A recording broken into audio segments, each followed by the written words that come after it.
Hello,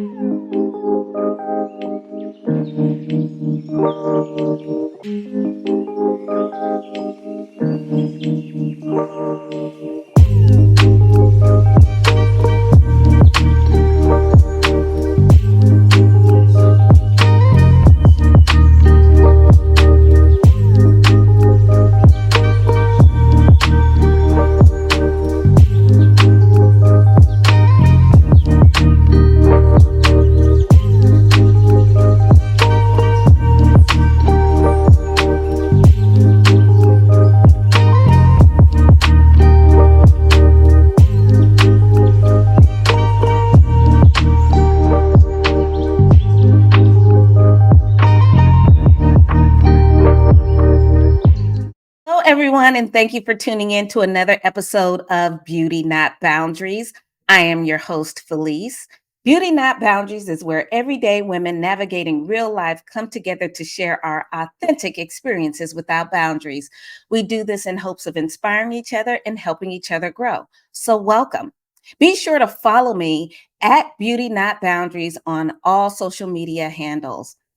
Today, we are getting honest about really what the cost is in seeming like we have it all together. And then how do we repair some of that once we realize we truly don't have it all together? What I mean by that, ladies and gentlemen, is that for a lot of us, especially women of color, as we grow in our lives and in our careers, there's just a lot of pressure to seem like we have it all together all of the time.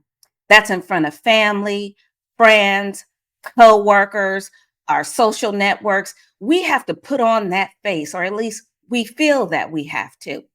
And deep down inside, there's a lot of work that has to be done because truly, in the end, we're really sabotaging ourselves. For this discussion, we are joined by a very special guest that knows this story all too well. Denise Conroy. She is a former TV executive and now the founder and CEO of her own company, Theming, which is an executive coaching firm dedicated to educating and training women to help them in their careers and life. Prior to launching Theming, Denise experienced amazing professional achievements, including becoming one of the youngest CMOs as a chief marketing officer in the television industry at the Outdoor Channel. Then she became the CMO at HGTV. By all external accounts, Denise had professional and financial success. Isn't that what everybody strives for, right? Yet, in a recent post on LinkedIn, Denise wrote about her life suddenly exploding. She shared, "My husband of 21 years cheated on me. My marriage ended. I'd been bullied and mobbed for 3 years by a group of colleagues at HGTV. I quit my mid six figure, job at HGTV with no safety net. After 38 years of emotional numbing, I could no longer push down the trauma from being sexually assaulted at 5. I stopped having a relationship with my parents who used me like an ATM. I became a functioning alcoholic to deal with my life. I was suicidal." Wow. So when Denise shared all of that personal stuff on LinkedIn, and she's a white lady, of course, that made me reach out because I was like, you know what?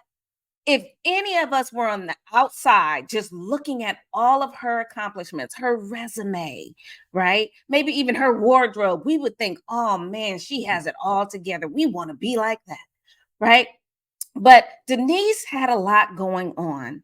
And so when she shared that story, it just, it was such a demonstration of courage and authenticity that I knew I had to bring her on the show to talk to us about what she did to get to the place where she could really face herself and do the work so that she really could truly have it all together in the end. So thank you, Denise. I know that was a long intro, but I feel like it's in order here.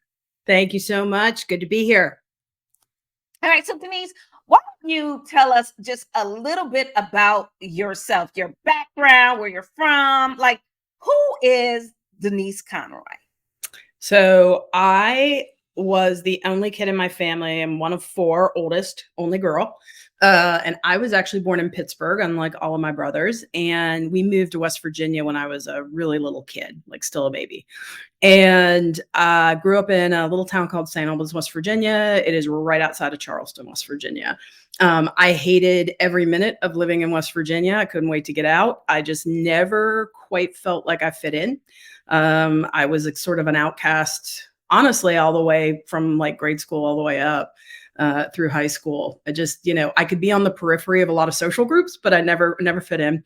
And went to college, kind of lost my mind like a lot of kids first time at college, and ended up thought I wanted to be a lawyer, amazingly, because LA law was really big during the time. And if you're anyone under the age of like 30, you have no idea what I'm talking about right now. I was Right. going But to say LA 21 Jump Street, but okay. Maybe also, that's just me. also that too. So my dad was like, you should go like intern. He was a state employee in West Virginia. He's like, you should intern with an attorney with a law firm. So I did, and it was I was going into my senior year of college, and I just hated it. Like I was like, oh, I'm not doing this. I don't like these people. I don't like what this job actually is. It's not what I thought it was on TV, right? And so I ended up going to graduate school, got introduced to statistics, and that's how I got into marketing, believe it or not. So ended up building a, 30 some year career in marketing. But the stuff that was lurking in the background, I was sexually assaulted when I was 5 years old by a group of neighborhood kids from our apartment complex. My mom, it was pretty simple. My mom let me out to play one day, and these four teenage kids raped me. And I never told anyone until I was 43 years old. And so I always had lurking in the background. When you paired that with the fact that my dad was an abusive guy, he grew up in a really toxic, abusive household, and sort Mhm. of brought that into our household. Childhood was kind of a nightmare for me. Yeah, I read somewhere that you at some point lived in motel, We did. and and you were poor. We were. So life was hard. And I know for a lot of women, a lot of us out here, maybe we didn't experience everything that you did, but a lot of it. Like some of us were poor, some of us were homeless, some of us did have trauma in one shape or form or another growing up. So how did that shape you, even to the point, Denise, of wanting to go to college and wanting to pursue something professionally? Because a I lot of people get lost. Yeah, a lot of people do, and it's interesting, like I said, I have 3 brothers. We turned out very different. Some kids will rise to the occasion and some kids won't. And I'm not saying that as a judgmental thing. It's just that I tend to think it's a circumstance you're born into. I don't think birth order means a whole heck of a lot, but I think what was that circumstance at the time you were born? So my Mm, parent was the first. My dad had got my mom pregnant. They didn't know each other very well. So my dad kind of strung my mom along for a pretty long time and mhm, didn't marry her until well after I was born. And back in I was born in 71, that was a big deal. Right? It was mhm, like, "Oh my mhm, gosh, she's a fallen woman," which now mhm. nobody, thank God, would ever say that. And I'm people glad. have like, yeah, I won't even talk about what people have these days. Well, at least I just don't like I hate thinking of women being shamed like that. Um, Yeah. but but I think Or for men. me. Come on now. They're the ones out here planting the seeds, but okay. Exactly, 2 to tango here. I think for me, I always felt like I wasn't wanted. I always felt like, because I wasn't, to be fair. And I always felt trauma-wise, with the rape and with the abuse as a kid, I was always trying to be normal, whatever that meant. And Mhm, to be fair, I didn't know what it meant. So I go to college, mhm, 2 things in my head. I'm gonna show everybody that I'm not, a piece of dirt, right? And I wanna, get that validation by being as regular and normal as I can, meaning mhm, paying something as simple as that. Because my parents mhm, couldn't pay their bills, and a lot of times, it became a game for them almost. mhm. That was their life, so they were just like, "Ha, we didn't pay our bills," you know? And for me, I was like, "Oh, I'm not doing that." So I did the Yeah. opposite. Yeah, yeah. And so it sounds like that looking like you have it all together started really early for you. Really, really early. And again, I told nobody about that sexual assault. So, and I was a changed kid. I overnight literally went from being goofy and precocious and like I could read when I was 3 years old. So I was a pretty smart little kid. And Mhm, my parents spent a lot of time with me. You know, I can't say they didn't. They did. And mhm, I literally overnight went to being mistrustful, ashamed. I was super ashamed and just quiet. Like I clammed up. You know, I stopped mhm, talking. And it was interesting. My parents were so involved in their own stuff, you know, life, mhm, adulting, all that stuff, that they didn't really notice. And I think mhm. when I look back, I'm like, you didn't notice that I literally changed overnight. Um, Wow, because they're busy trying to keep it all together too. they're living. They got 4 Yeah, kids. They were under yeah. the 30 with 4 kids, Ooh, right? yes. So, Denise, you write on your webpage that, you spent several decades learning how to navigate the world as a broken person. Yeah. That you had severe PTSD, that's post traumatic stress disorder, and anxiety disorder. And but what you were for people, um, you know, for them, you were high functioning, meaning Yeah. people would think of you as just a high functioning person who's dealing with these underlying things happening. Yes. And you said that you became obsessed with achievement. Can you talk about that? Because I really think a lot of us deal with that overachievement obsession. What did that look like for you? So the anxiety for me, I would do a thing called spinning. I still do it now, but not as much because I'm treated. But I would literally anticipate in the before I'd go to school in the morning as a kid, all the bad things that could possibly happen. What could go wrong, right? Mhm, And my thing mhm, was I wanna be ready for it. Unlike mhm, when sexually assaulted, I wanna be ready for it. So, mhm, bully comes up, punches me in the face, I gotta be ready. Okay, what am I gonna do? And so I would get myself literally, like, all spun up in my head and all the cortisol, and if you think about what happens biologically, all that stuff before I'd even go to school. And accomplishment for me did become something akin to a drug because I could control it. And I couldn't control anything else in my life. I couldn't even control like not getting sexually assaulted in my backyard, right? So mhm, I could control accomplishment. The other thing was it was a way for me to feel love and attention. Like it's mhm. and this was eye-opening once I went to therapy. I didn't go until I was in my 40s. 43 years old is when I first A told somebody I'd been sexually assaulted and B it was my therapist.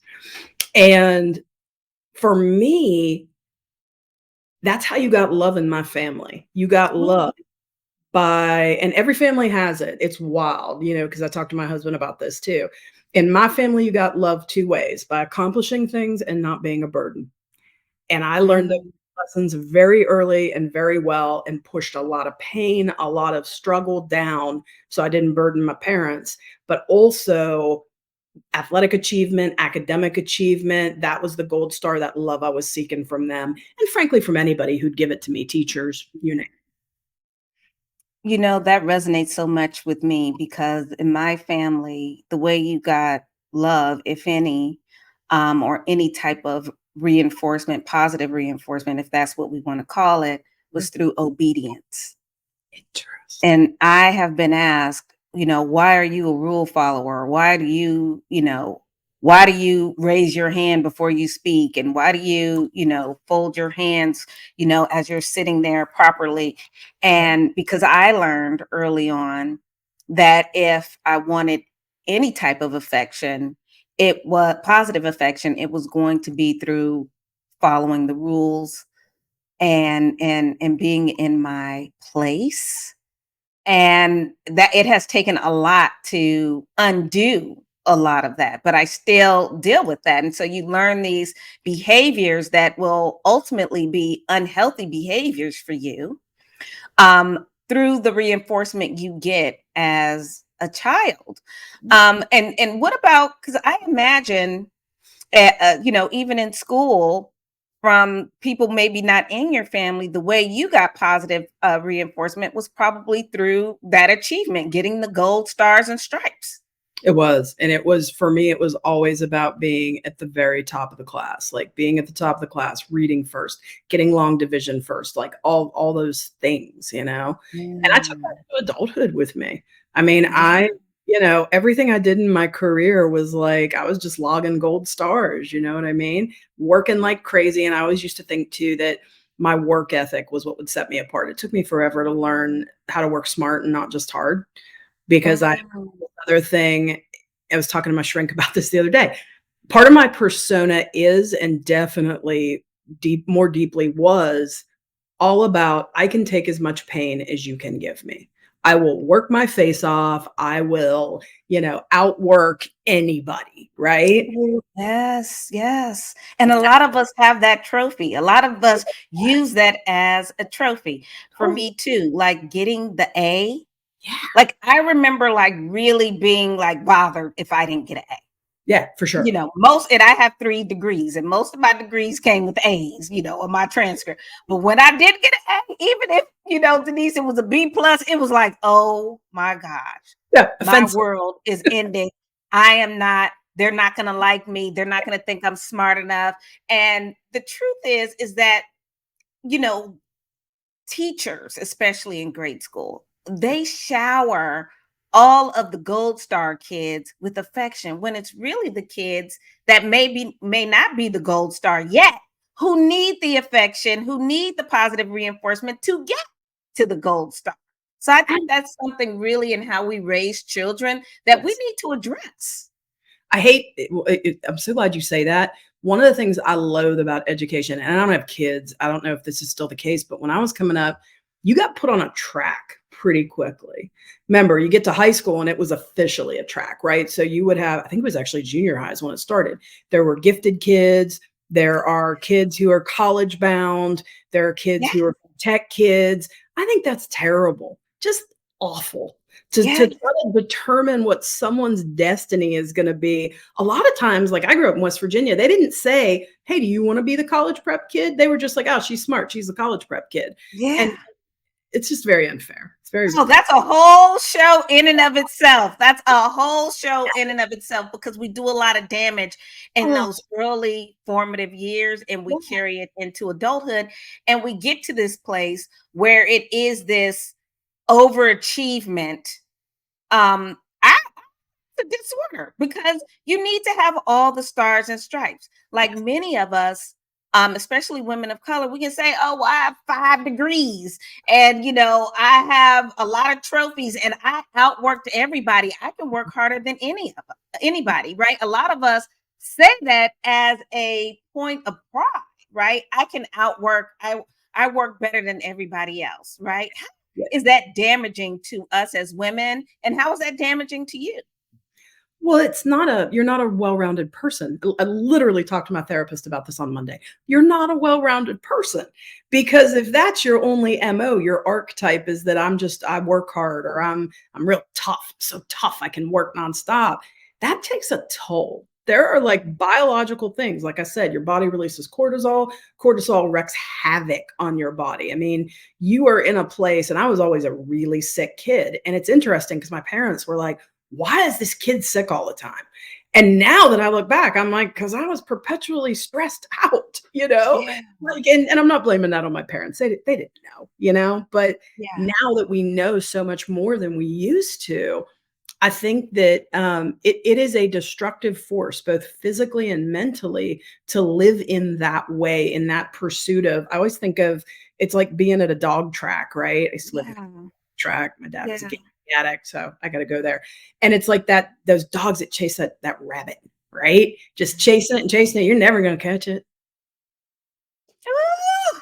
Never gonna catch it. Never And get I your always say, we get so satisfied. We look for so much that pat on the head and a job well done. dude, And but that does not serve us later on. no, but did you feel but with me, I'd accomplish the thing, I'd get the star and I felt nothing.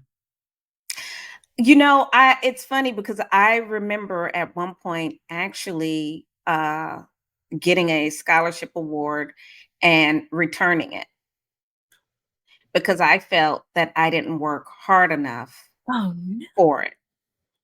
And I remember the person who nominated me for the award said to me, she was very offended. Yeah. And she said, "That is basically saying that I just pass things out to people who don't deserve it. Yeah. And that undermines me as a professor and what I take a lot of pride in." But I gave it back because I was like, well, I didn't work hard enough.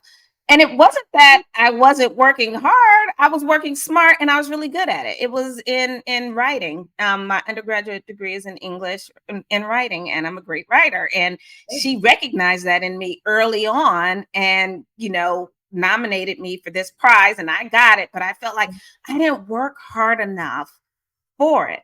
So I think, how that has played out later on has been anytime something is not hard, it doesn't seem like it's really worth it or that is really that, you know, um, it's almost like you expect it to be difficult and it doesn't have to be difficult. Does that make sense? Yeah, because here's the deal, if it doesn't come with okay, and this is a working class slash poor person thing too. I wanna tell you this.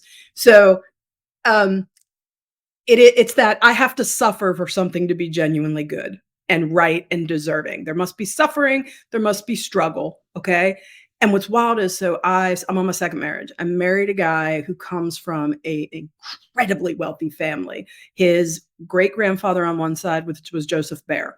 The great-grandfather on the other side brought Izod clothing to America, okay? So these are like legit Greenwich, Connecticut, like old money, right? They don't think that Yeah. way. You got a siblings with them. Yeah, yeah, totally. They don't think that way. People who Mhm. are wealthy, to me, it's like an anthropological study when I'm around them, in my career and with my husband's family. They never think, man, I really got to struggle for this for it to be worth it. They're like, I deserve this, right? This is mine. And we just don't think that way. We people who came up as more ordinary or poor people, we just don't.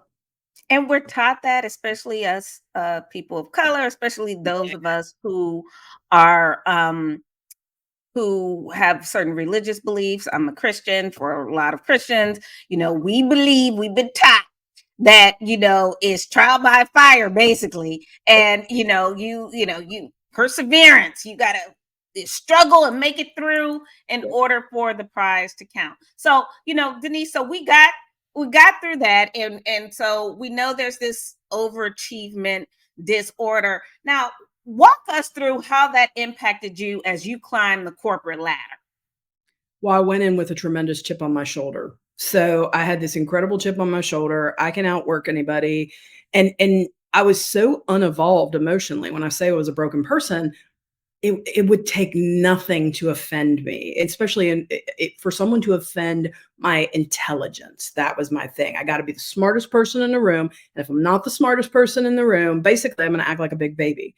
And Mm, the corporate, and you know this, you'll get that ground out of you very rapidly, right? So mhm, thankfully for me, I was around other smart people who were like, no, that's not how this works, right? And I mm, started to eventually, and it took me probably over a decade, 15 years, 20 years to figure out you don't want to be the smartest person in the room. Because if you're the mhm. smartest person in the room, you're not growing. You might, be very proud of yourself, right? And that even I could argue has limits. But the smartest person in the room just doesn't evolve and grow. And I finally figured out that I wanted to be in a room where people were frankly smarter than me. But that took so much, again, that took that evolution of self, right? To get there.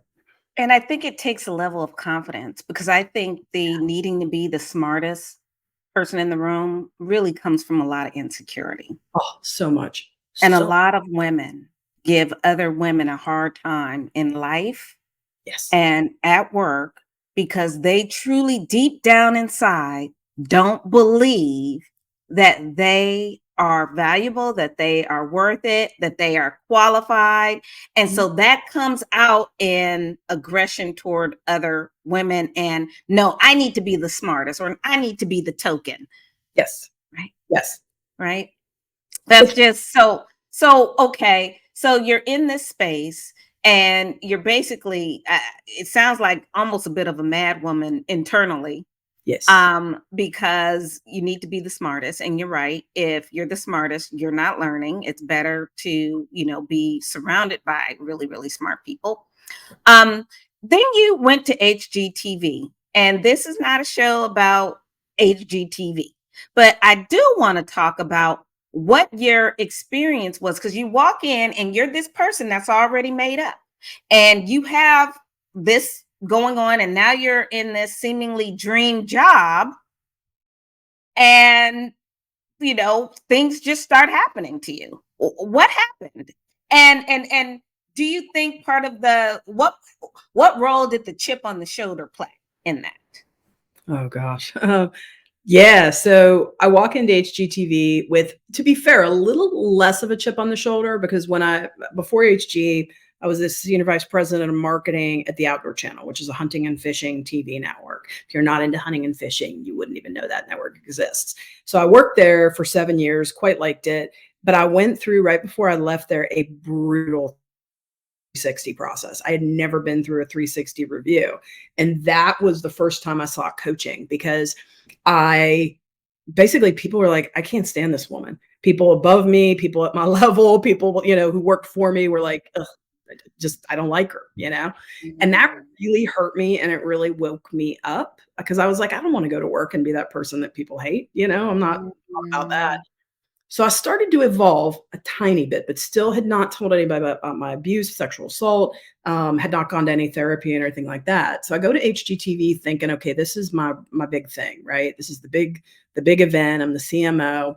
And as almost literally as soon as I got there were 5 women who started to harass me, all white women, by the way, not surprising. And Wait, one can was, we just push pause right there? yeah, I just please want do. to push pause because I want to get rid of the myth Yeah, that women can't discriminate against other women and harass and make other women's lives miserable, yeah, even if we share a racial identity, right? Even if the other person is Black, I can be harassed by a Black woman. yeah, You can be harassed by white women. yeah. We can be harassed by women, period. So let's just, get rid of that myth. Let's just do away with that. Yeah, totally true. And it's something I did not know there's a phrase for it, internalized misogyny. And it's we live in a Mm. patriarchy. It makes a ton of sense. You live in a patriarchy, you live in a white patriarchy, let's face it. And at the end of the day, white guys have the bulk of the power. I'm not saying they have all the power, but the system circulates around that. And ultimately, women, we're in the system, all of us, white women, black women, women, of all races, and we're competing for resource at the end of the day because this system loves scarcity, right? And if there's scarcity, we're going to always be at each other's throats. System loves that. Okay. So, and it took me literally like 50 years to figure this out. I'm 52, so I'm a pretty slow learner. And I go into HGTV. The ringleader of my gang of 5, I call them, was the senior vice president of HR. She was someone who was homegrown in the company. By the time I went to HGTV, it was about 20 years old. And it had started out as a small company in the South. Knoxville, Tennessee was where the headquarters were at. And that brought a lot of cultural stuff too. You don't see a lot of media companies that aren't in New York or Los Angeles, right? That's just where those creative industries tend to sit.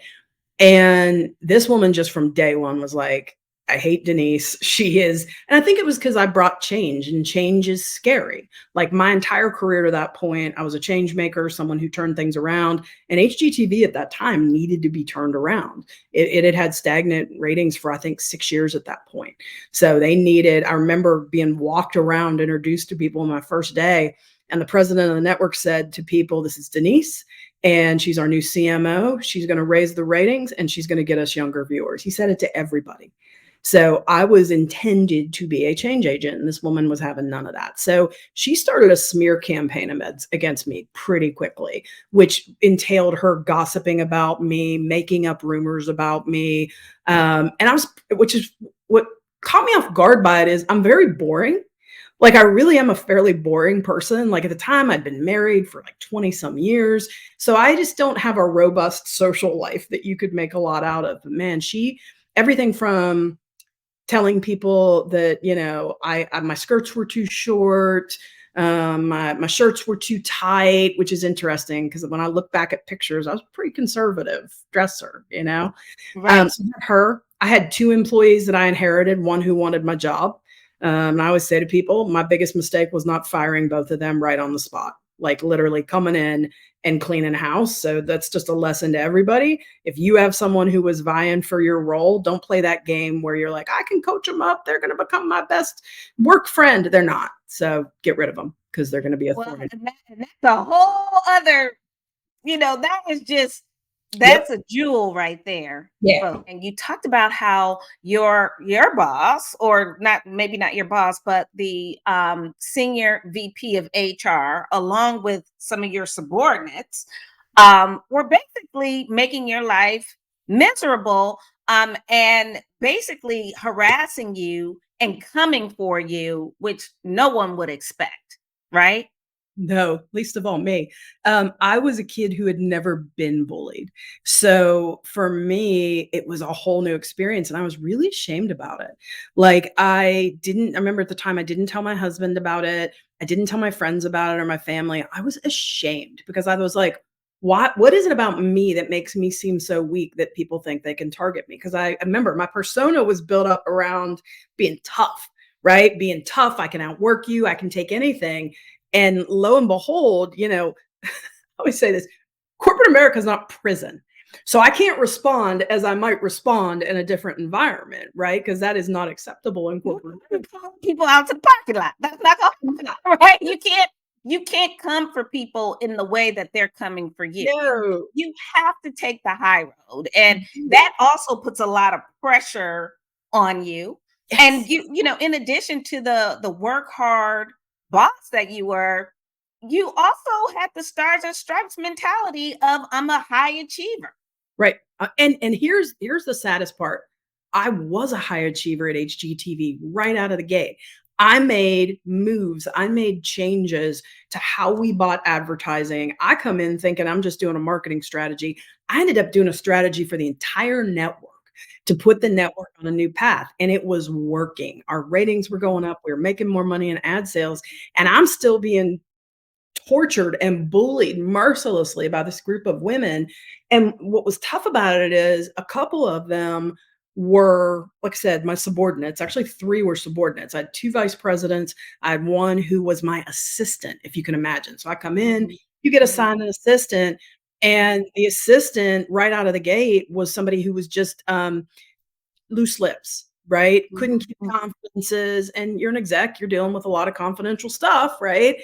And I remember trying to talk to her and saying, "Hey, we got to keep this down low between the 2 of us, and she just could not change. Now she had jumped to a lot of different executives. So again, I should have gotten rid of her as well. I really should have let those 3 people go. But in the case of the other 2 harassers, so the SVP of HR was my peer. She was literally on the same technical level as me, did not report to her. And Mhm. then the other woman was at my level as well and worked in another group, but they had been there since the very founding of the network. So they had a sort of juice that made them untouchable. And that Mm. Let me I just want to push pause, yeah, Denise, because anybody who's looking at me on this screen right now, you know that I know what you're talking about. I yeah, know because I talk to a lot of women, and I know a lot of women experience this very same thing. yes. I don't know if a lot of men do, because men don't, I haven't had as many men come to me with this issue, but I have heard this story over and over and over again. So you have, basically crazy, crazy going on at work. Yes. Then you have your personal life. Now, were you still married to the husband who cheated on you at this time? I was. At about this time, we had been in Knoxville for a year. We came to Knoxville. We had moved from Southern California and we were like, let's get to know the area. Let's just rent a house. We rent a house. And I'm like, man, I'm doing really well at work. Yes, I was being bullied, but I think I was in denial on that. So I'm like, I'm doing well at work. I'm crushing it. Maybe I can run a network here at some point. Let's buy a house. So here's what's wild. We literally go to look at a house. We hadn't hired an agent yet, and it was the house, the other entity's agent, and we're sitting in the kitchen at this house that we ended up not buying, and I'm thinking to myself, "Man, my husband and this woman are hitting it off really well." And my gut was like, "Something's really like they've got chemistry, like something's weird here." And in my head, I was like, "Wouldn't it be wild if they had an affair?"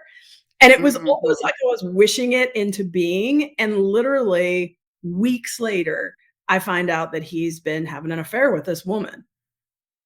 And for me, the big learning there was I would always downplay my intuition, right? It's intuition, gut feeling doesn't count for anything. You gotta have data. It's gotta be empirical data. Mm. Well, Mm.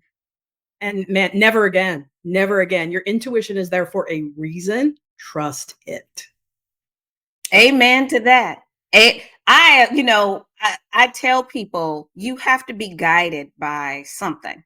Yep. And your spirit, the universe is there to help you. Yes. And when you start getting that feeling, it don't ignore it. It's there for a reason. That goes not only to is my spouse cheating on me or is this job the right fit? Yep.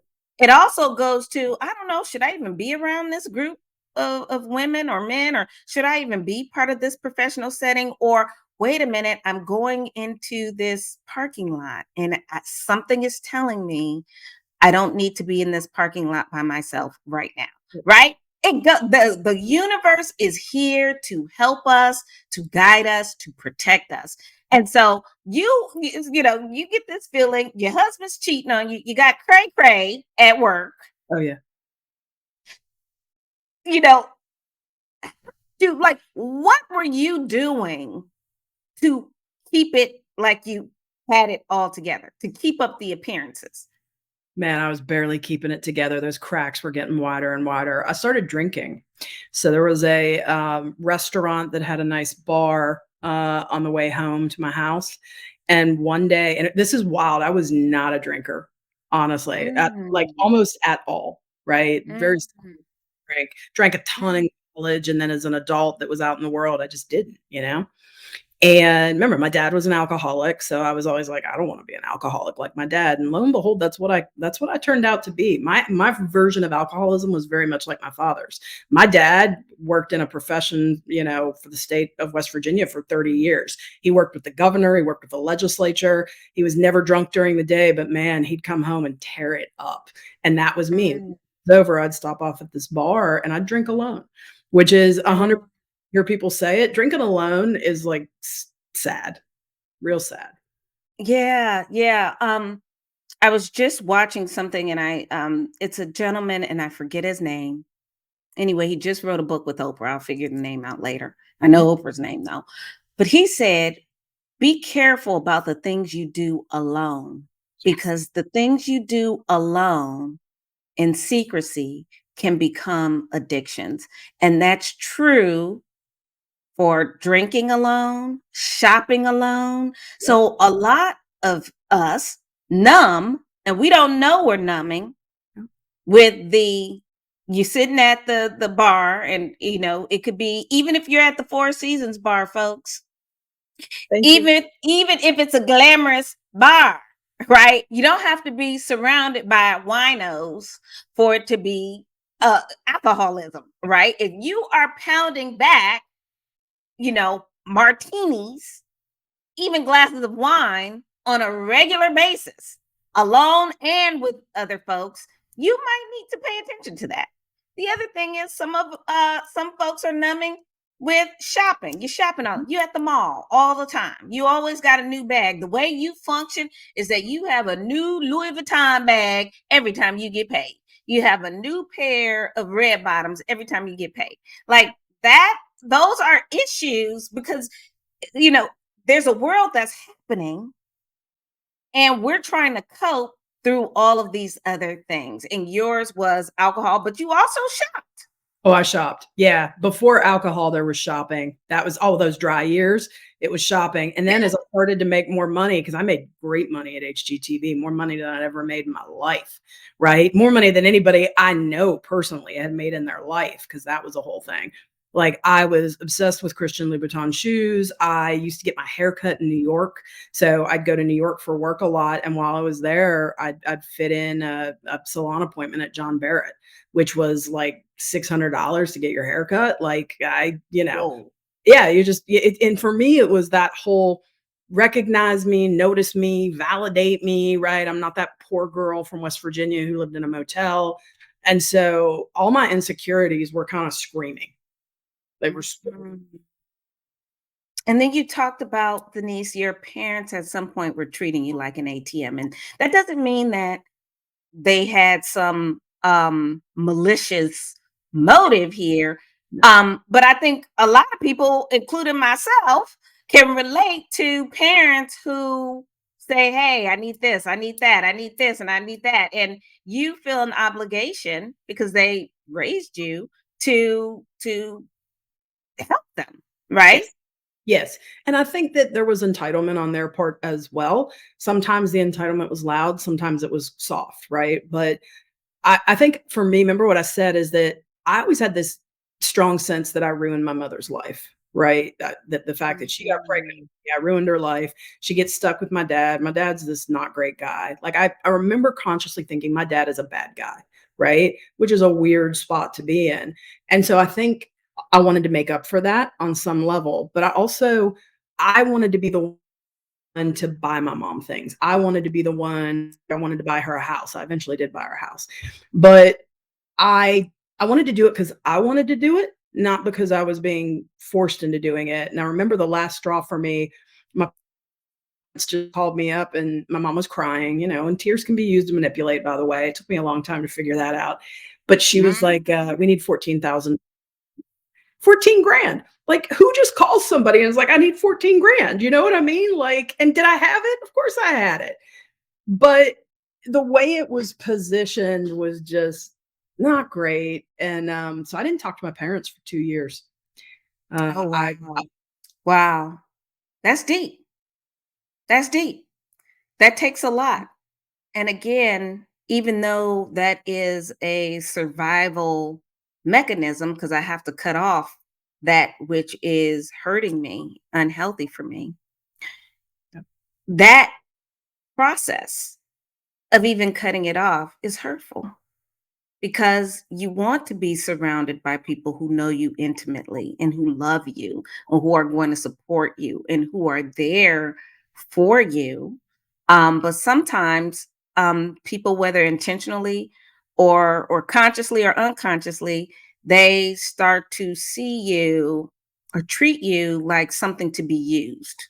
Like, I'll pull you out, I'll call you when I need something, right? Mhm, mhm. Um, yeah, that is so critical and just so deep, and so many of us deal with that. So Denise, you got the husband going on, you got cray cray at work, you got the folks acting up. Like, what was your point where you said enough is enough? I am going to something is going to happen. Because I was gonna say you were gonna be like, I'm gonna go insane, but you were already insane. So that already happened. That train Right. left the station. How did you get to a point? When were you at that point where you said, I have to do something because this could mean my life? I was in marriage counseling with my husband because I was so insecure and so terrified of being alone. I was like, I'll do anything to save this marriage, which is interesting. If you would have asked me before all this went down, would I have stayed with a guy who cheated on me? I would have been like, absolutely not. But there was a time when I fought for that marriage because I don't think I knew anything else, right? Mm, I didn't fight for it because it was good for me, because it wasn't good for me. When I'm really honest about it, he was my college sweetheart. I probably should have left him after about year 7 or 8, right? So I mhm, stayed for a long time. I was thinking the mhm, movie The Departed where Matt Damon says, "I'll live with a mistake forever. I'm Irish." And that is my family's motto. I look at my parents. My parents were married for almost 50 years. They didn't like each other at all, So mhm, I, we go to marriage counseling, and after about 2 sessions, I look over at him on the sofa and I am like, "I don't like this guy." Like, in my head, I'm like, "I do not like this guy. I do not wanna be with him." And I see a lot of benefit to this therapy thing because I grew up in Appalachia. So Appalachian people, if you don't know a lot about us, we don't do therapy. We're very hard scrabble, kind of ignorant in a lot of ways. I certainly Mhm. am. And so I never thought I'd do therapy, but I saw the value in it and was like, you know what? This marriage is over and I'm not staying with him. And I'm going to go do therapy on my own. That was the break point. Mm. 'Cause you talked about at one point even being suicidal. Yeah, I almost, swallowed a whole bottle of Ambiens, and luckily, a good friend was coming to my house, and she found me, Mm. stopped me. It takes so much to get there. Yeah. It takes so much to get there. So you had this breakthrough moment where you're just sitting there and you start putting the dots together and this ain't working. Yep. And you decide to go get some therapy. Was it easy, hard for you to seek therapy? Because I know a lot of us and people especially in communities of color, sometimes there's a stigma around seeing a therapist. And, we a lot of us have been taught, oh, well, you just need to pray or go to church or you're your own best therapist. You don't need a therapist. Like, what was that, actually making the move toward that like for you? It was hard. I think there's a great shame in it. I think the hardest thing about therapy is it is hard to find a therapist that you click with. And I see this with folks who are people of color all the time. Like, now that I've been on a journey to be an anti-racist and I understand a little bit of some of the things that you all come up against, I think it would be very hard to have a white therapist. I don't think I'm saying that you couldn't, but I know when I looked for a therapist, I specifically didn't look for a woman. I have issues with my dad, I got issues with men, and what I found is Mhm. first few therapists I had, number 1, some of them were really religious. It was the Mhm. States, so some of them had a huge that doesn't work for me. I grew up Catholic. Catholics and Christians are quite different, right? And Mhm. so religion's just not important to me. So I had to Mhm. ended up figuring out Jewish men were a really good fit for me as therapists, and I amazingly found a Jewish male therapist who was approximately Mhm. my age in Knoxville, and that worked for me. But I think that's the hardest part of therapy, honestly, is finding someone you click with, and you're gonna know literally almost in the first session, like, either, "Yeah, this is gonna work for me," or, "No, it's not gonna work for me," and then you gotta go look for somebody else, right? It can be like another job because you really it's finding a provider. Yes. It's like finding a primary care physician. You have 100%. to invest the time. And folks, if you go out to seek therapy, I think what I'm hearing from Denise is just don't settle for any old body that you can find. You really have to have a connection with that person in order to, because there's some work that needs to be done. We got to excavate some stuff. We got to go in, dig it out. And in order to do that, you're going to have to be comfortable with the person. Yes. You want someone who holds you accountable, and that was my thing. I felt like a lot of and maybe this is just me being hard on myself, and I will fully own it. I felt like a lot of female therapists were really easy on me, and there were certain I don't want them Mhm. to be mean to me, but there were certain things that I needed somebody to really, like, hold my feet to the fire on, and I felt like when I finally found that male therapist, he did that, and I appreciated it. Mhm. So you started going to therapy.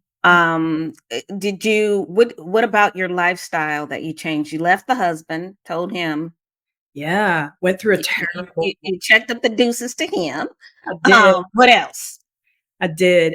Probably, one of the toughest things was, being alone with myself and being okay with it. Because I met my husband when I was 17. I met him on my first day of school in college at West Virginia. Mm. So I didn't know how to be alone. I was still really immature, was still numbing my emotions. And that was what was overwhelming for me. You can only numb emotions for so long. Mm. They come back. They don't go away, right? Just because you Mhm. numb and so it was all Mhm. bubbling up for me.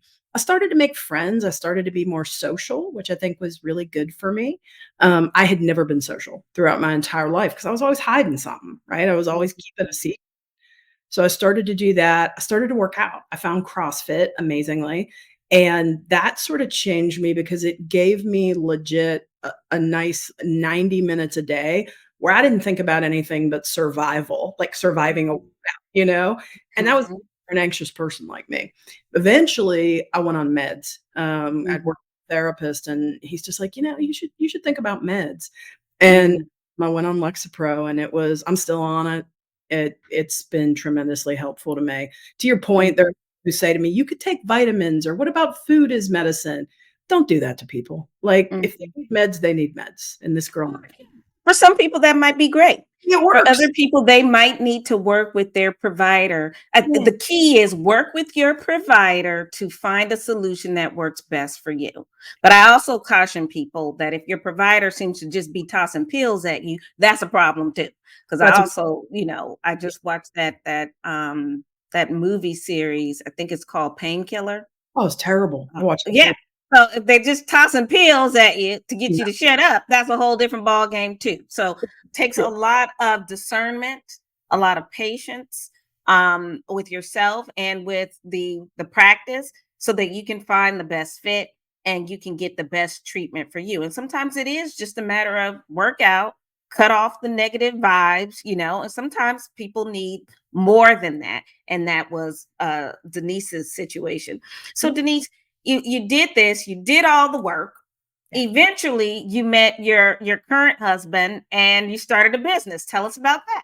Yeah, so I met him in, when did I meet him? 2014. I'd been divorced for a little over a year, and he was living in Atlanta. So I ended up moving to Atlanta to be closer to him, and we got married actually in 2015, which was people around me were like, "Oh my god, that's so quick."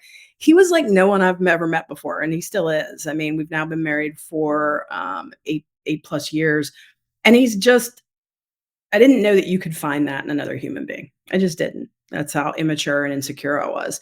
And then during the pandemic, I was finishing up my second CEO role and decided to move to New Hampshire. So we were in Atlanta. We made the move up to New Hampshire literally the week that everything busted loose for the pandemic, March of 2020. And here's why I decided to start my business. I embark on my third CEO role. I'm working for a former Navy SEAL. I'm his first external CEO for his business. He has a coaching business. And I'm thinking to myself, man, I could probably do this myself, number one. And number two, he was not ready for me. Like it's very hard for founders to give up control. So I was only 6 months in and I was sitting on a Zoom with him. And finally I just said, you know what? I don't think I'm going to do this anymore. And he Hmm, was sort of like, "What?" And I was like, "Yeah, I think you're gonna need to find somebody else to run this business." I left, started my own coaching business. I didn't want outside funding. I bootstrapped it. So like I said, we were talking earlier, I had a closet full of shoes and bags, sold them. Porsche 911, sold it. I had, everything I could get my hands on. I had a watch collection with the exception of one, sold it because mhm, it was more important to me to build lasting wealth, but also societal change through my coaching business. and investing in yourself, Yep. not And looking for everybody else to write your paycheck, exactly. right? Chasing stopping the race on the hamster wheel to try Yep. to achieve the stars and stripes so you can get the higher paycheck and saying, I'm going to invest in myself, see Yep. where it goes. I think a lot of women are there right now. I think a lot of women of color are there right now. Denise, so you have this just really outstanding story that you tell so authentically, right? Yeah. Um, could you tell us tell us a few things that you learned about yourself and other people through all of this? Just, what are some big items that you learned about yourself and other people? I learned that number one, I deserve grace. I don't think that women are very good at giving ourselves grace. I think we give everybody else grace. Think about typical woman. She goes to work. A lot of times, I just saw a stat for women over 30, over 50% make more money than their spouse. So we're Mhm, out there, breadwinner, coming home and raising kids. We might be raising parents as well, right? Caregiving mhm, parents. And I think we give grace to everyone. We don't save it for ourselves. So for me, that was mhm, a lesson. I'm nicer to myself. The Mhm. self-talk is nicer. When I see myself in a loop being mean to me, I will try to interrupt it and stop it now, and Mhm.